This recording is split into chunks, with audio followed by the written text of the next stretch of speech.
Boa noite, meu irmão, minha irmã, que a graça e a paz do Senhor Jesus Cristo seja com você, seja com toda a sua família. Estamos reunidos para mais uma celebração, agora das 19 horas, e é super importante e nós queremos te encorajar a isso, que você utilize o bate-papo aqui que a gente tem no YouTube para você escrever o seu pedido de oração, para você colocar também aí os seus motivos de agradecimento a Deus e dessa forma nós podemos orar uns pelos outros e termos um pouco de interação. Vamos louvar ao nosso Deus?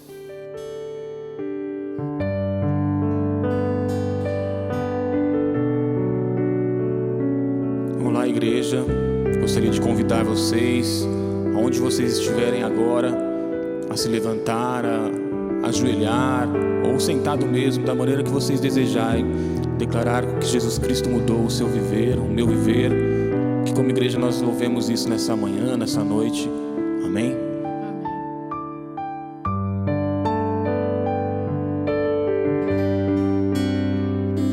Jesus Cristo mudou meu viver.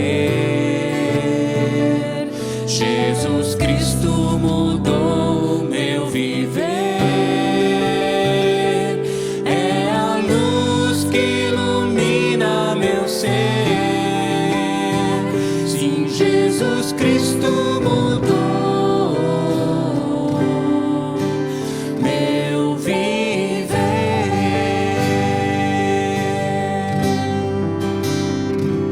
Diferente hoje é o meu coração. Diferente hoje é o meu coração. Cristo deu-me paz e perdão.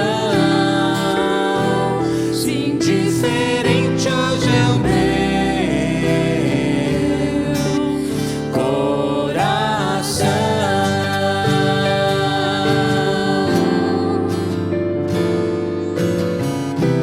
O amor só conheci em canções que falavam de ilusões,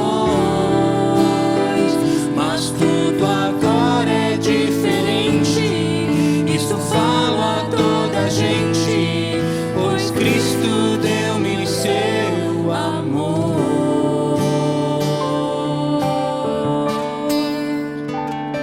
Jesus Cristo mudou meu viver. Jesus Cristo mudou meu viver. É a luz que ilumina meu ser. Sim, Jesus Cristo mudou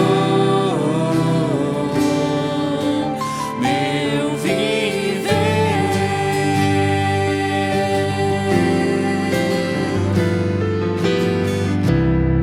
O amor só conheci em canções que falavam de ilusões, mas tudo agora é diferente. Isso falo a toda a gente, pois Cristo deu-me o seu amor.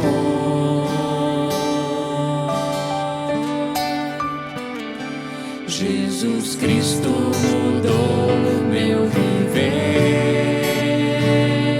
Jesus Cristo mudou meu viver. É a luz que ilumina meu ser. Sim, Jesus Cristo mudou. Sim, Jesus Cristo mudou. Sim, Jesus Cristo mudou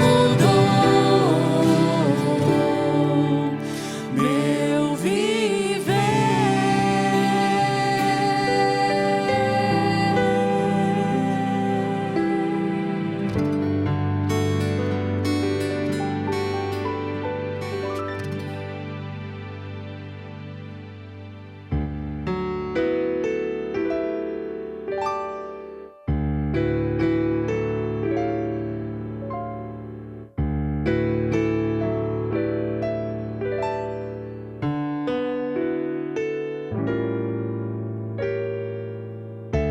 Você pode ter a casa repleta de amigos,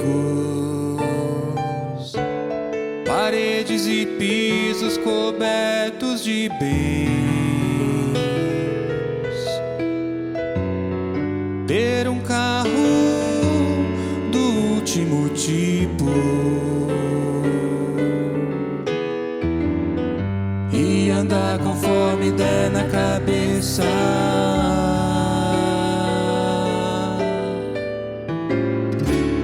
Ou pode até ser um cara que vive apertado, até mesmo dentro de uma latação, curtindo assim mesmo um fim de semana. Ao andar conforme der na cabeça,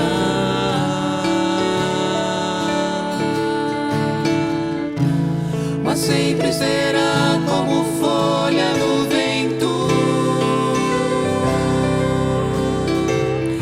esperando o momento de cair.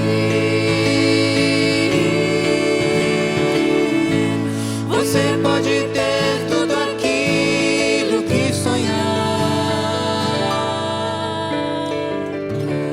mas nunca terá a paz que existe lá dentro,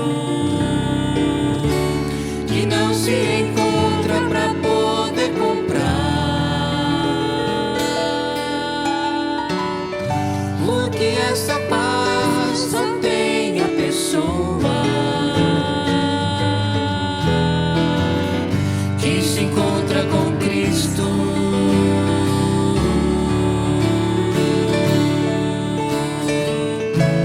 Mas sempre será como folha no vento, esperando o momento de cair. Você pode ter tudo aquilo que sonhar, mas nunca terá a paz que existe lá dentro, que não se encontra pra poder comprar. Porque essa paz só tem a pessoa que se encontra com Cristo.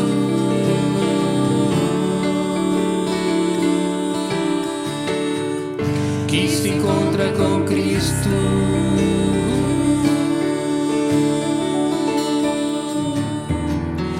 Que se encontra com Cristo.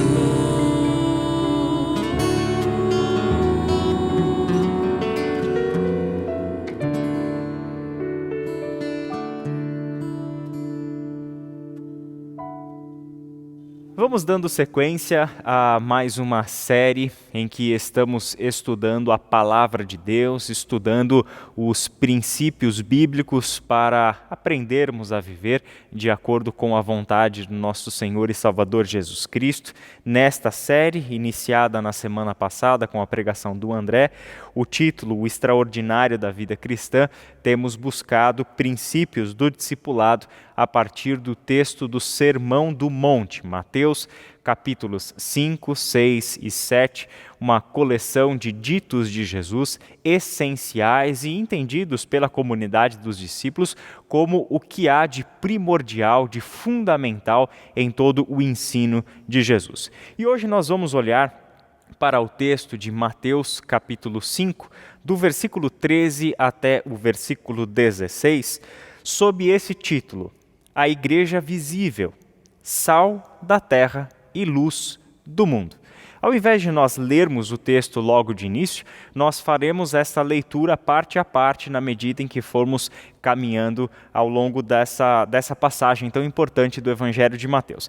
Mas antes disso, eu queria chamar você para um tempo de oração, que nós colocássemos a nossa mente e o nosso coração diante do Senhor em gratidão e pedindo a Ele sabedoria para a compreensão da sua palavra. Vamos fazer isso? Senhor nosso Deus, nosso Pai, nós somos gratos a Ti pelo privilégio, Pai, que nós temos de estarmos reunidos como Tua igreja, mesmo que à distância. Estamos reunidos em torno da Tua palavra, estamos reunidos em torno daquilo que nos é comum, o mesmo Espírito, o mesmo Pai, o mesmo Cristo, a mesma fé, o mesmo batismo, a mesma palavra em torno do qual a sua igreja se reúne há tantos e tantos séculos, buscando nela orientação para a vida.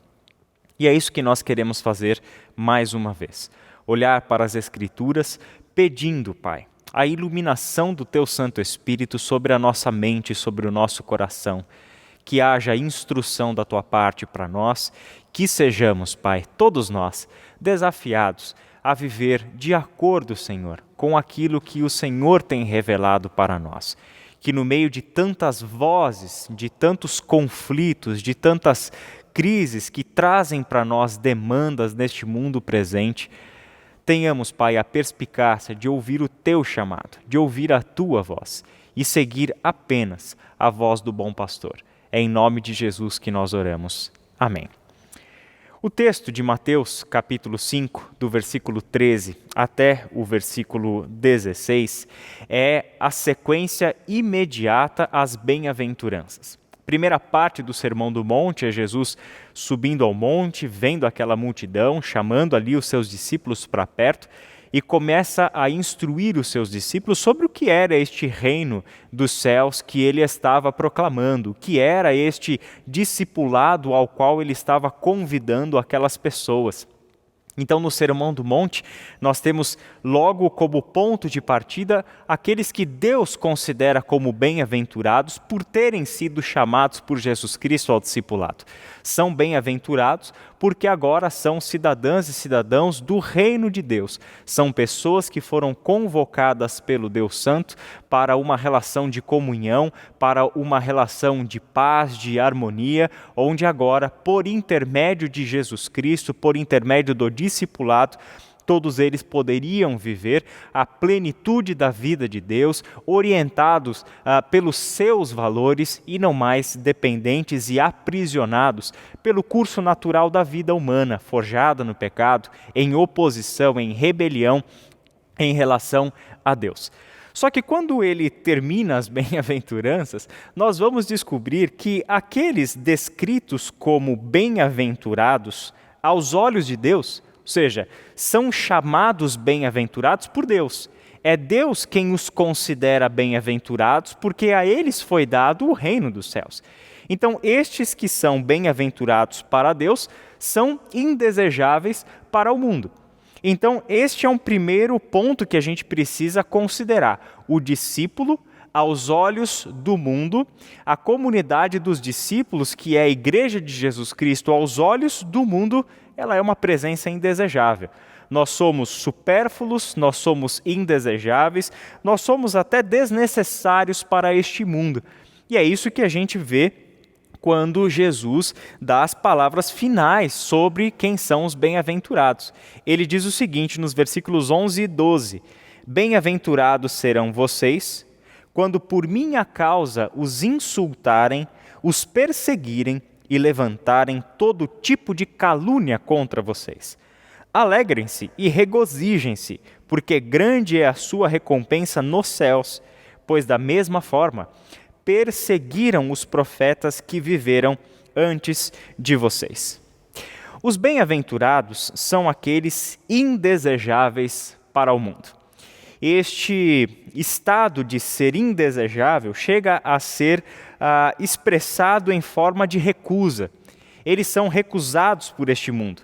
Eles se tornam alvo de insultos, alvo de perseguição, alvo de calúnia. E isso, sem dúvida nenhuma, não estaria entre as categorias que você e eu consideraríamos como de pessoas plenamente felizes. São aqueles que estão sendo considerados pelo mundo como indesejáveis, e a resposta do mundo a eles, a sua presença no mundo, é justamente o insulto, a perseguição e a calúnia. Os bem-aventurados assim o são porque são de Cristo, porque pertencem a Cristo. Eles são perseguidos, caluniados e insultados por causa de Cristo, assim como foram os profetas. E quem eram os profetas? Eram aqueles homens que estiveram no mundo falando para o mundo da parte de Deus. Eram aqueles responsáveis por dizer para o mundo o que estava de errado neste mundo, por acusar o mundo da sua maldade, da sua injustiça, e faziam isso com base no conhecimento de Deus. Faziam isso em nome de Deus. Não estavam lá no seu próprio nome, erguendo a sua própria bandeira, defendendo a sua própria causa, mas estavam no mundo agindo em nome de Deus. Assim, Jesus compara a comunidade dos discípulos com a existência dos profetas no passado, aquelas pessoas que falaram da parte de Deus. E no maior a quantidade de profetas que a gente tem no Antigo Testamento, a gente percebe a realidade da perseguição como cotidiana, como realidade para eles. Assim como aqueles homens e mulheres do passado que foram fiéis a Deus. Foram pessoas que viveram de acordo com a vontade de Deus, que buscaram ao longo da sua vida serem orientados pelos valores de Deus, e por isso mesmo a sua própria presença, a sua própria existência já era uma denúncia do que existe de ruim neste mundo. Da mesma forma, eles foram insultados, caluniados e perseguidos, e assim também é a realidade dos bem-aventurados. Os bem-aventurados são, igualmente aos profetas, indesejáveis, mas ao mesmo tempo eles são indispensáveis dentro do plano de Deus para a salvação e para o bem deste mundo. Hebreus capítulo 11, talvez o texto mais bonito que a gente tem e completo em toda a Bíblia sobre a visão sobre estas pessoas, sobre estes homens e mulheres que viveram dignamente. E dignamente, que eu digo, viveram pela fé no Deus único, pela fé no plano e na promessa deste Deus. Viveram, e isso fez com que toda a sua existência fosse moldada pelo conhecimento de Deus. Viveram em plenitude a vida de Deus e a vontade de Deus. E ele chega no capítulo 11 de Hebreus, no versículo 38, a primeira frase, a fazer uma constatação importante. O mundo não era digno dessas pessoas. O mundo não é digno daqueles que vivem segundo a vontade de Deus. Daqueles cuja fé é fé vivencial, não é fé teórica, não é fé da boca para fora, não é fé com aquela famosa explicação de fé, que fé é uma questão de foro íntimo e pessoal. Não, a fé bíblica é fé vivencial, é fé que se traduz no modo de viver. A presença da pessoa no seu tempo, no seu ambiente, é uma presença transformadora, é uma presença anunciadora da realidade de Deus, dos valores do reino de Deus. Por isso, Hebreus 11 termina afirmando que o mundo não era digno dessas pessoas, mas essas pessoas viveram neste mundo. Mas essas pessoas foram orientadas pela vontade de Deus, mas essas pessoas proclamaram o reino de Deus. Essas pessoas viveram em toda a intensidade a realidade do plano de Deus. E por isto mesmo, essas pessoas viveram uma realidade em um mundo imperfeito, um mundo indigno de receber pessoas assim, mas mesmo assim, essas pessoas estavam lá cumprindo o plano de Deus, compromissadas com a causa que defendiam. Por isso mesmo, nos levamos então ao segundo argumento importante de Jesus dentro do Sermão do Monte, dentro das bem-aventuranças. Ao terminar de mostrar os bem-aventurados, perseguidos, caluniados, indesejados, Jesus mostra que os bem-aventurados são indispensáveis. Ele mostra que vocês são o sal da terra. Quem? Os bem-aventurados. vocês perseguidos, vocês caluniados, vocês injustiçados, vocês indesejados pelo mundo, são essenciais, indispensáveis no plano de Deus para o bem e para a salvação deste mesmo mundo que os rejeita. Jesus propõe aqui duas metáforas, a do sal e a da luz, sobre a influência dos discípulos neste mundo em que eles vivem. Uma primeira afirmação que a gente pode perceber olhando para esse texto é que Jesus agora passa a envolver os discípulos naquele que é o seu trabalho. Se nas bem-aventuranças Jesus descreveu os bem-aventurados, Jesus descreveu as características, o caráter, assim como as bênçãos destinadas àqueles que são vistos por Deus como plenamente felizes, como completos, como abençoados, agora Jesus passa a lembrar dos seus discípulos que essa mudança de paradigma na vida deles, que era antigamente pertencerem ao mundo, mas agora pertencerem ao reino dos céus e por isso mesmo serem bem-aventurados. Esse é um primeiro movimento, lembrar dos seus discípulos de quem agora eles são. Bem-aventurados aos olhos de Deus, indesejáveis no mundo, mas indispensáveis para Deus. Agora Jesus passa a mostrar para os seus discípulos qual é a sua missão. A sua presença no mundo é uma presença missionária. As bem-aventuranças não dizem respeito a uma bênção que para nos discípulos, mas essa transformação radical dos discípulos destina-se a uma presença missionária neste mundo. Jesus agora envolve os discípulos naquele que é o seu trabalho, naquela que é a sua missão. Ao afirmar, vocês são o sal da terra e vocês são a luz do mundo, Jesus está envolvendo os discípulos na sua ação no mundo. Agora vocês fazem parte da minha comunidade. Agora vocês fazem parte daquilo que eu vim fazer neste mundo. E a minha missão, por extensão, é a missão de vocês. Assim como eu estou neste mundo com um projeto do Pai, com uma missão, agora vocês estão nessa comigo. Jesus agora compartilha a sua missão com os seus discípulos. O que mostra, a partir deste ponto já, bem no início do ministério de Jesus, que a igreja, que nada mais é do que a comunidade do crucificado, a comunidade dos bem-aventurados, a comunidade que é sal e que é luz, ela tem um papel central no plano de Deus. Ao afirmar, vocês são sal da terra e vocês são luz do mundo, Jesus Cristo está mostrando para os discípulos desde já, começando a preparar a mente dos discípulos, começando a lançar os alicerces no conhecimento dos seus discípulos sobre que comunidade é essa do reino dos céus, de discípulos que ele está formando. E aqui a igreja começa a entender-se com um papel central e decisivo em todo o plano de salvação de Deus. Quando nós chegamos, muito tempo depois, em Efésios capítulo 1, versículos 20 a 23, o apóstolo Paulo mostra esse fato. Jesus já fez tudo o que fez, ensinou, pregou, curou, morreu na cruz do Calvário, ressuscitou, ascendeu aos céus, o Espírito Santo desceu sobre a comunidade dos bem-aventurados, sobre a igreja, nasce a igreja e Paulo agora, inspirado pelo Espírito Santo de Deus, reflete sobre o que é a igreja na carta aos Efésios. E aqui nós temos versículos-chave dentro dessa história. Efésios capítulo 1, de 20 até 23.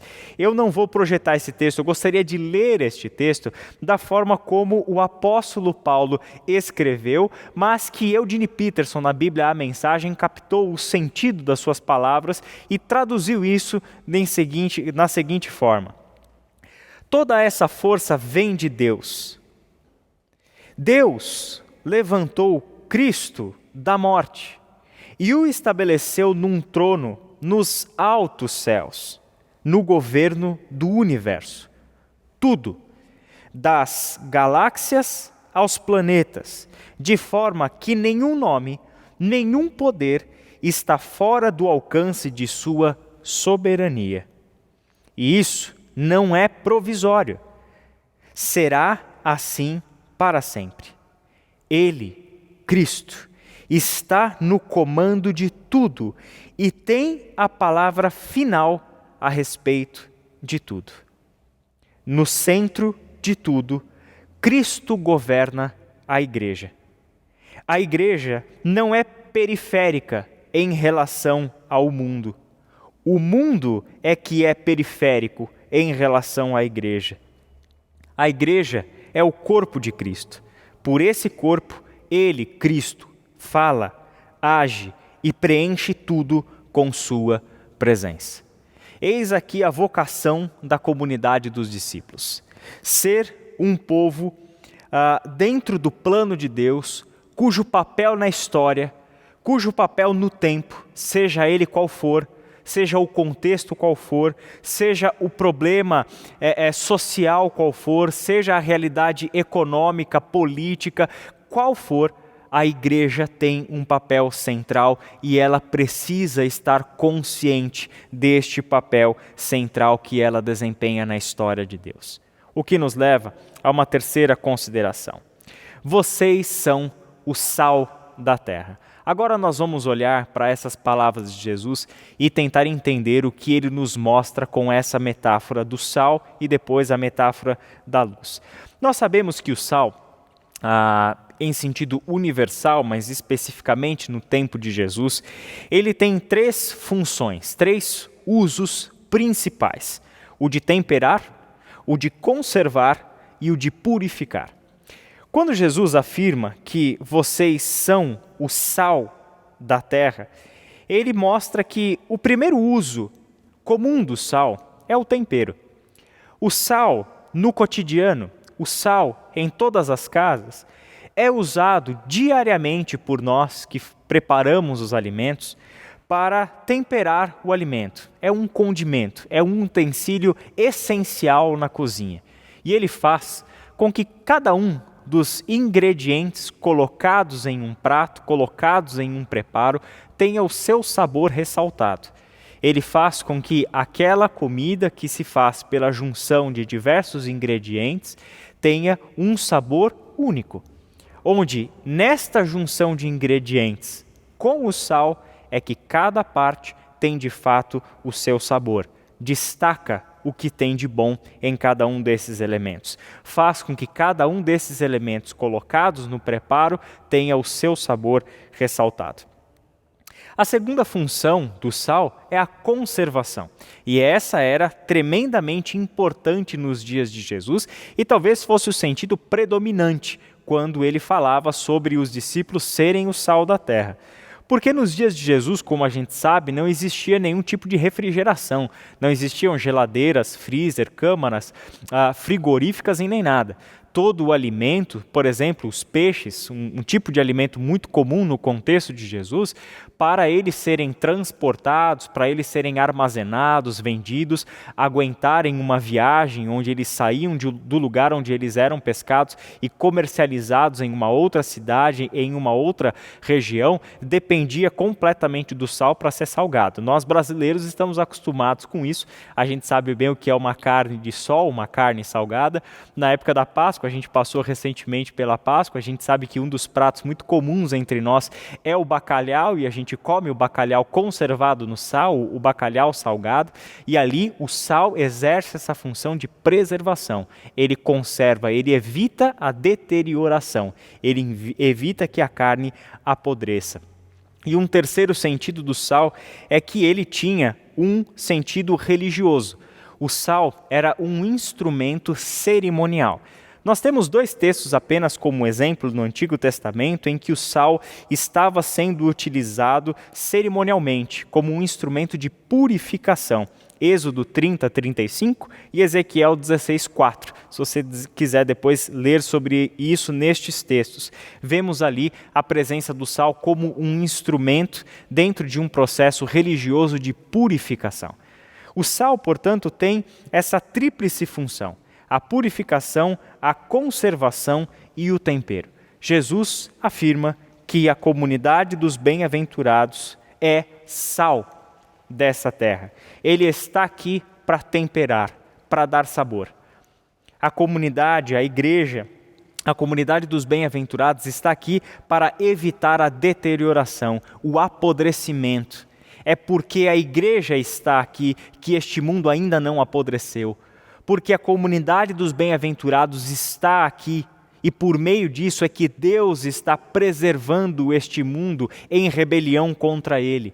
Não aconteceu o apodrecimento que cheira morte por causa da presença daqueles que, aos olhos do mundo, são indesejáveis, mas aos olhos de Deus e no seu plano são indispensáveis. Estão aqui para evitar a deterioração. E estão aqui em um processo de purificação. A presença do Deus Santo no seu povo é o que os santifica. Assim como a comunidade de sal que está presente neste mundo é o que está atuando para a purificação, levando santidade, levando a justiça, a pureza deste Deus a este mundo e a todo que nele crê. O texto também afirma que vocês são o sal da terra. Essa é um destaque importante. Por quê? Porque não apenas devemos olhar para o significado do sal, mas devemos olhar primordialmente para a forma como Jesus define a comunidade dos discípulos. Jesus não disse que os discípulos devem se tornar sal. Jesus não coloca o ser sal como algo que está no campo de escolha e decisão dos discípulos. Jesus não diz que eles devem se esforçar ou fazerem alguma coisa para virem a ser sal, tornarem-se sal. Ser sal não é uma decisão dos discípulos. Assim como Jesus também não disse que os discípulos possuem o sal. O sal é como se fosse uma ferramenta, um instrumento, algo que eles carregam consigo para o exercício da sua missão. Jesus não disse que os discípulos possuem sal. O sal não é uma ferramenta para os discípulos. Jesus disse, na verdade, que os discípulos são o sal. Isso significa que toda a existência dos discípulos, a vida dos discípulos em todas as suas dimensões está envolvida aqui. Não apenas como algo que nós possuímos, não, é quem nós somos. Não algo que nós devemos fazer, não é uma decisão. A decisão foi seguir a Cristo ou não seguir a Cristo. Essa decisão foi tomada lá atrás. Ouvimos o chamado e a resposta que damos ao chamado. Essa foi a decisão. Agora não é mais uma decisão. É inerente ao discípulo ser sal. Diz respeito à sua identidade, à sua definição. Independente da sua vontade, eles são sal. Aí pode surgir uma pergunta, então quer dizer que eu como um discípulo de Jesus, independente do que eu faça e de como eu viva, eu estou sendo sal da terra e luz do mundo? Bom, isso depende de como você entendeu ser discípulo. Se ser discípulo é uma questão nominal, um título ou alguma coisa que você simplesmente traz para a sua vida sem ter nenhum impacto no seu pensamento, no seu desejo, no seu controle com relação ao futuro e assim por diante, então, claro que não tem nada a ver uma coisa com a outra. O discípulo é aquele que tem consciência de que vive sob disciplina. O discípulo é aquele que tem consciência de que a sua vida agora pertence a Deus e ele vive em obediência. Este é o discípulo de fato, não o discípulo nominal, não o discípulo como seguidor de religião, não, o discípulo de fato, o que tem consciência de quem é porque ouviu o chamado de Cristo e respondeu ao chamado de Cristo. É desse discípulo que nós estamos falando, o discípulo real, aquele que atendeu ao chamado de Cristo. E ele fala o seguinte, também sobre o sal. Existe um outro lado desse sal. Esse sal pode agir e com ele pode acontecer duas coisas. A primeira delas é que se o sal permanecer sal, ele vai cumprir a sua razão de ser. Se o sal permanecer sal, ele será o sal que vai temperar, vai conservar, vai purificar. É exatamente o que Jesus diz na sequência do texto. Mas se o sal perder o seu sabor, como restaurá-lo? Se o sal perder o seu sabor, se o sal se tornar insípido, o que acontece? Ele não serve para mais nada. Este sal deixou de ser sal. Sal insípido não é mais sal. E ele não pode ser salgado novamente para voltar a ser sal. É um elemento que perdeu a sua razão de ser. Ele não tem mais sentido. Então, as palavras duras de Jesus: não servirá para nada, exceto para ser jogado fora e pisado pelos homens.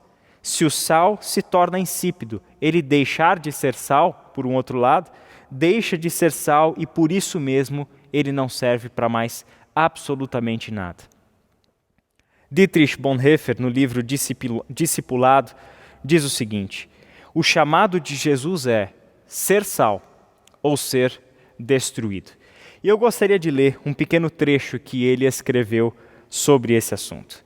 A alternativa, porém, é o sal tornar-se insípido. Deixa de ser sal. Ele deixa, então, de ser ativo. Nesse caso, evidentemente, para nada serve senão para ser lançado fora.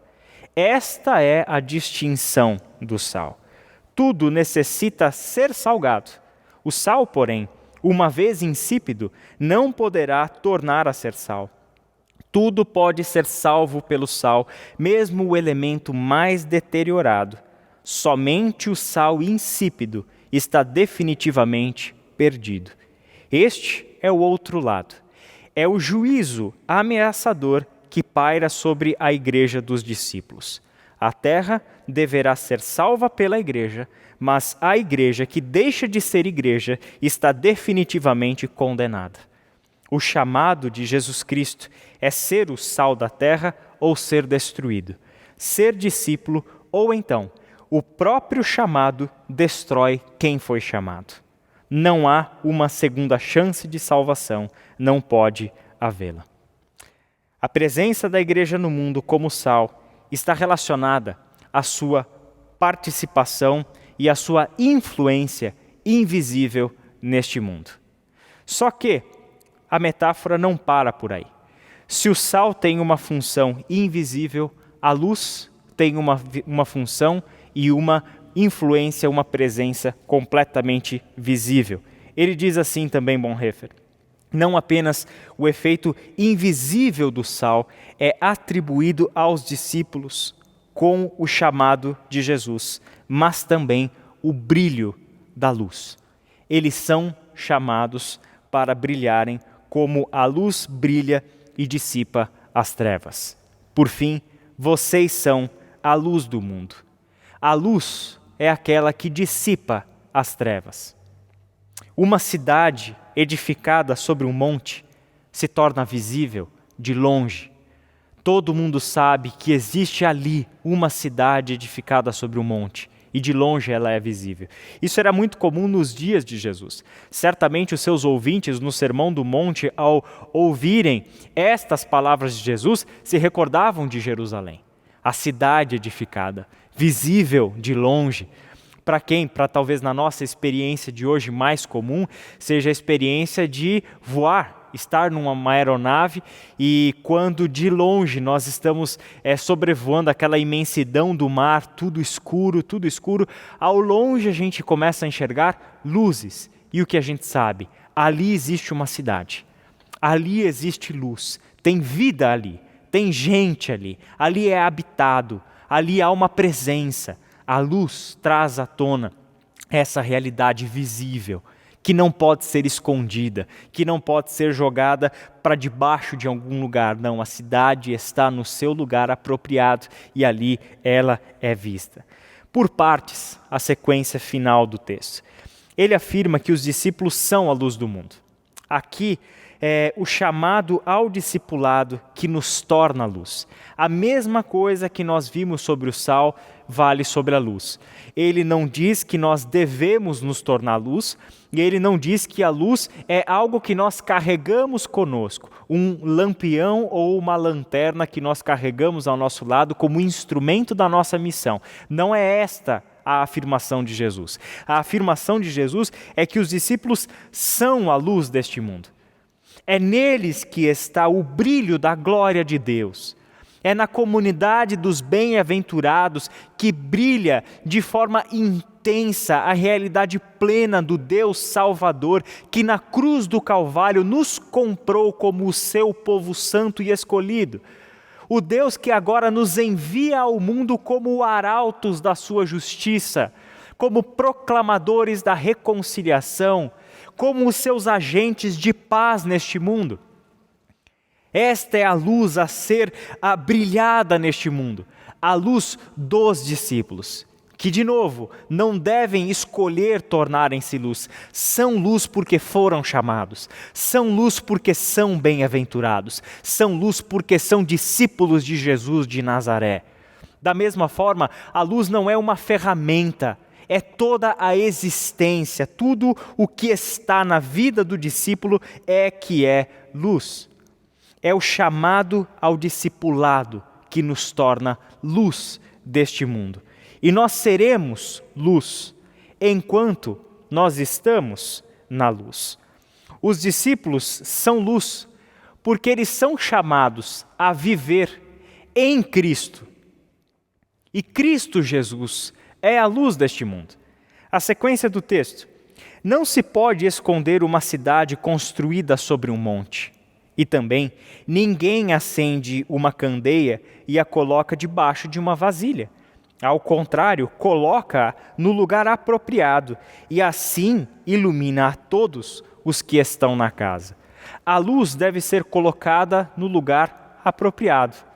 E simplesmente, por estar ali, a luz já cumpre a sua função. Dissipa as trevas, se torna visível, se torna um sinal, se torna uma presença transformadora. Aqui se reforça muito a identificação de Jesus com os seus discípulos em sua missão neste mundo. Porque Jesus afirmou ser Ele a luz do mundo. João capítulo 8, versículo 12, palavras de Jesus. Falando novamente ao povo, Jesus disse: eu sou a luz do mundo. Quem me segue nunca andará em trevas, mas terá a luz da vida. Por que os discípulos são luz? Porque eles são chamados a viver naquele que é a luz. Ser discípulo significa estar na luz, andar na luz. Não viver nas trevas, saber exatamente por onde pisa. Observe o Novo Testamento, quanto que esta fala de Jesus sobre si é abundante, principalmente no Evangelho de João e na primeira carta de João. Deus é luz e nele não há treva alguma. Se nós afirmamos que conhecemos a Deus, andamos com Deus, o nosso lugar é na luz. Não pode haver trevas. Se existe trevas, existe alguma incoerência no nosso discurso. Se nós estamos neste mundo como aqueles que estão nas trevas precisando ser iluminados, significa que existe uma incoerência, que isso não pode acontecer, que essa não é a realidade. Por isso mesmo é que os discípulos são chamados para a luz, porque agora se tornam a luz do mundo.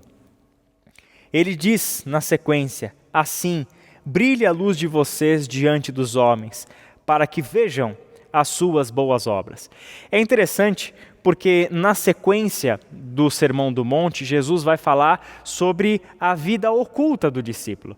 Ele vai falar sobre as coisas que nós não devemos mostrar para o mundo sobre quem nós somos e o que nós fazemos. Mas aqui fica evidente, e aparentemente pode ser um conflito, mas não é. São as obras dos discípulos que serão visíveis a este mundo. Preste atenção, não são os discípulos que são colocados em evidência.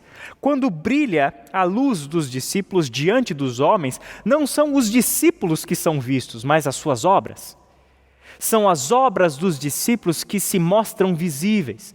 São as obras dos discípulos que vêm à luz e que são vistas pelas pessoas deste mundo, que os considera como indesejáveis, mas aos olhos de Deus indispensáveis. E aqui nós temos mais uma vez essa realidade. São as obras dos discípulos que revelam a este mundo quem eles são e com quem eles andam. São as suas ações, são as suas decisões, são as coisas que construíram com as suas mãos, são as coisas de bem, abençoadoras para este mundo que fazem que é por meio delas que a sua luz está brilhando. Em Efésios, capítulo 2, versículo 10, Paulo escreveu o seguinte sobre aqueles que foram redimidos em Cristo Jesus. Porque somos criação de Deus, realizada em Cristo Jesus. Preste atenção, com um propósito. Somos criação de Deus, realizada em Cristo Jesus, para fazermos boas obras, as quais Deus preparou antes para nós as praticarmos.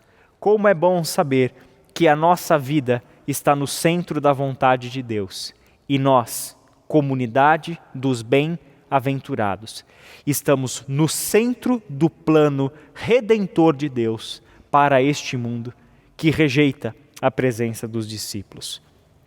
Por fim, quem recebe a glória de tudo é Deus. Por que a nossa luz deve brilhar?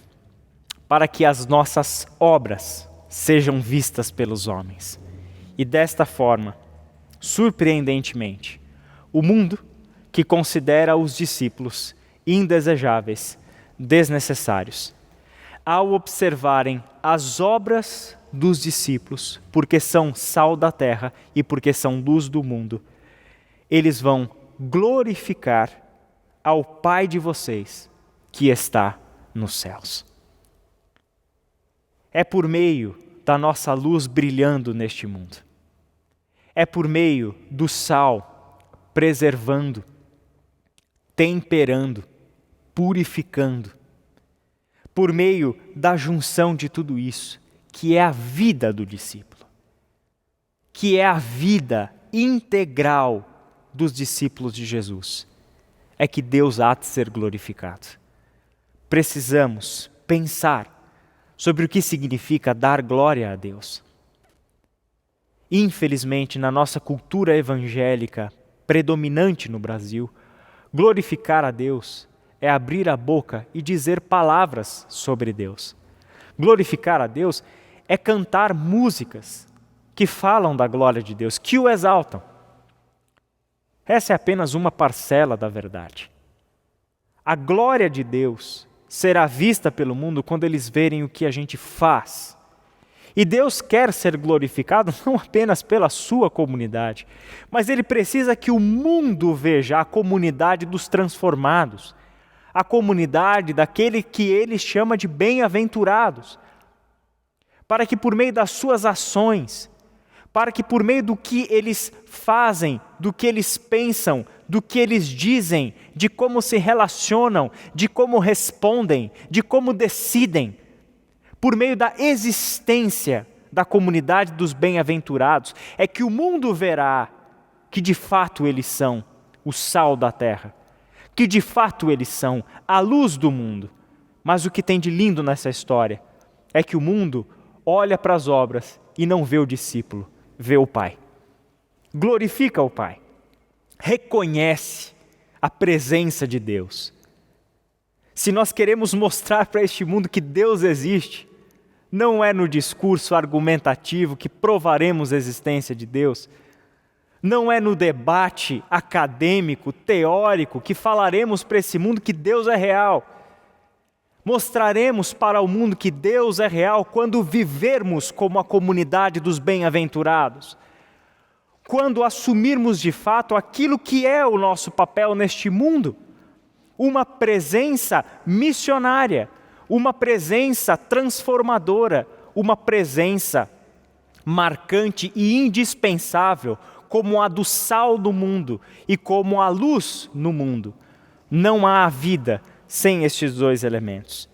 1 Coríntios, capítulo 10, versículo 31. Diz Paulo, assim, quer vocês comam, quer vocês bebam, ou façam qualquer outra coisa, façam tudo para a glória de Deus. A vida do discípulo, na sua totalidade, é para o louvor da glória de Deus. Com isso, nós encerramos e eu quero chamar você para mais um momento de oração, em que pediremos a Deus que estas palavras do Sermão do Monte encontrem lugar no nosso coração e na nossa mente, e a partir dali Ele faça a obra dele. Senhor nosso Deus e Pai, somos gratos ao Senhor pela Tua santa palavra, pela multiforme sabedoria com que o Senhor se revelou na história e nos chama, Pai, à comunhão, ao entendimento, nos chama a um relacionamento cada vez mais consciente e profundo com o Senhor. Abençoa-nos como Teu povo, a sermos quem de fato o Senhor diz que nós somos. A nos tornarmos conscientes do que significa, Pai amado, sermos a comunidade dos bem-aventurados. Que nós nos tornemos conscientes do que significa sermos neste mundo e para este mundo o sal da terra e a luz do mundo. Em nome de Jesus. Amém. Vamos louvar ao nosso Deus mais uma vez?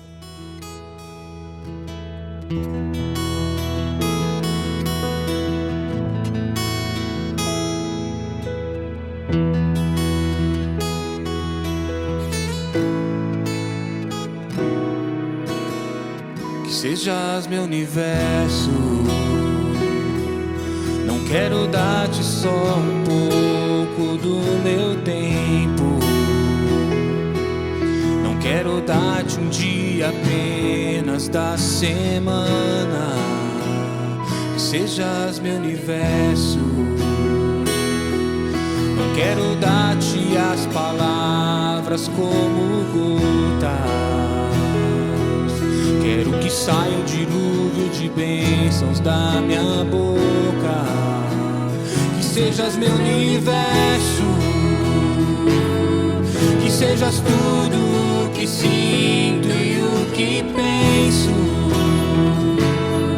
Que de manhã seja o primeiro pensamento e a luz em minha janela. Que sejas meu universo, que encha cada um dos meus pensamentos. Que a Tua presença e o Teu poder sejam alimento. Jesus, este é o meu desejo. Que sejas meu universo, não quero dar-te só uma parte dos meus anos. Te quero dono do meu tempo e dos meus planos. Que sejas meu universo, não quero a minha vontade, quero agradar-te. E a cada sonho que há em mim, quero entregar-te. Que sejas meu universo, que sejas tudo o que sinto e o que penso. Que de manhã seja o primeiro pensamento e a luz em minha janela. Que sejas meu universo, que enchas cada um dos meus pensamentos. Que a Tua presença e o Teu poder sejam alimento. Jesus, este é o meu desejo.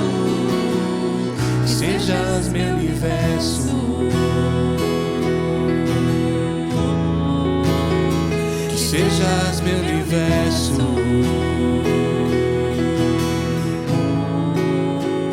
que sejas meu universo.